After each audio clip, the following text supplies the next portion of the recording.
নমস্কার বন্ধুরা, tasty byte with পারমিতাতে তোমাদের সবাইকে ওয়েলকাম। তো আজকে আমি বানাবো এগ টেবিল।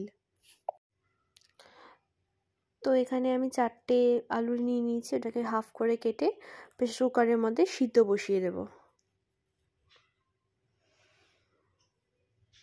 এখানে 4টে ডিম নিয়ে নিয়েছি, এটাকেও আমি সিদ্ধ করে নেব।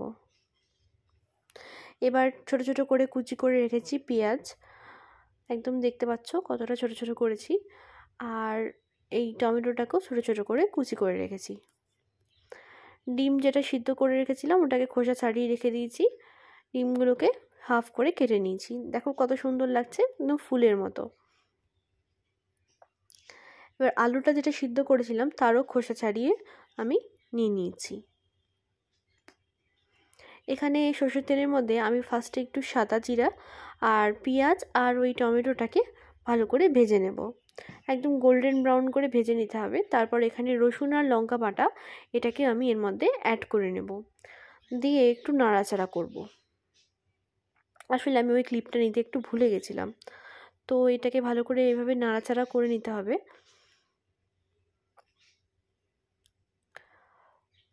ভালো করে নাড়াচাড়া করে নিচ্ছি আমি।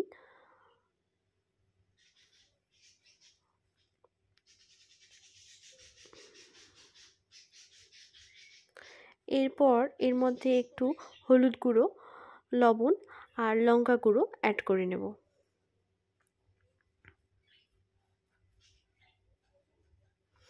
এবার এটাকে একটু নাড়াচাড়া করে নেব। মশলাটা যাতে পুড়ে না যায় তার জন্য আমি এর মধ্যে একটু জল অ্যাড করে নেব, দিয়ে এটাকে ভালো করে কষিয়ে নেব। যতক্ষণ না তেল ছাড়বে ততক্ষণ কষিয়ে নিতে হবে, একটু সুন্দর করে কষিয়ে নিতে হবে।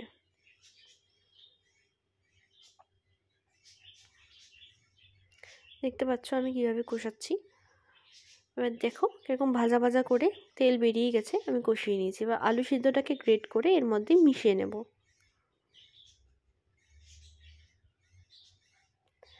ভালো করে এটাকে মিশিয়ে নিতে হবে মশলার সাথে। আমার মিশানো হয়ে গেছে, তো এর মধ্যে আমি একটু চিনি অ্যাড করে দেব। তো একটু, আমরা তো বাঙালি, একটু নুন ঝাল মিষ্টি ছাড়া তো আমাদের চলে না, সব কিছু আমাদের পরিমাণ মতো লাগে।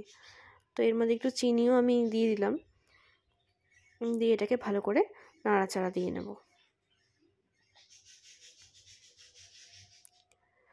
তো একটু ধনেপাতা কুচি আমি এর মধ্যে অ্যাড করে দিচ্ছি। শীতকাল, এখন ধনেপাতা কুচি দিলে ভালোই লাগবে, আপনারা চাইলে নাও দিতে পারেন। ধনেপাতা দিলে একটু গন্ধটা সুন্দর আসবে, ভালো লাগবে। তো এখানে আলুর পুরটা রেডি হয়ে গেছে। আমি একটা ডিমের মধ্যে অল্প একটু লবণ দিয়ে ফাটিয়ে রেখেছি।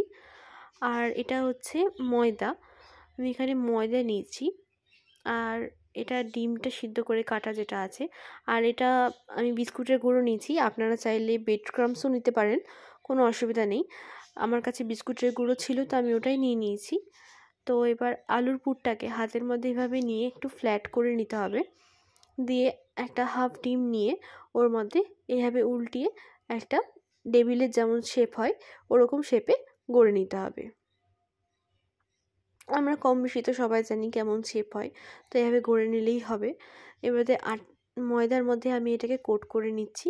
তারপরে আমি এটাকে ডিমের মধ্যে কোট করে একটু বিস্কুটের গুঁড়োর মধ্যেও কোট করে নিচ্ছি, দিয়ে এইভাবে আমি সব কটাই তৈরি করে নিব।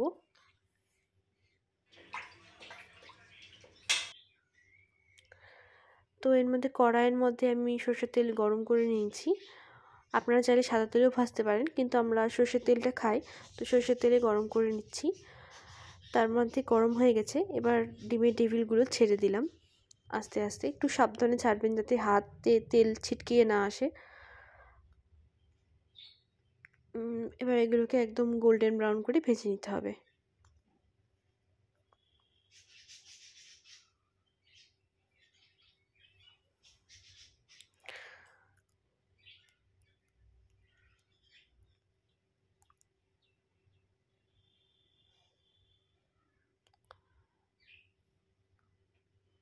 দেখুন কেমন গোল্ডেন ব্রাউন হয়ে গেছে।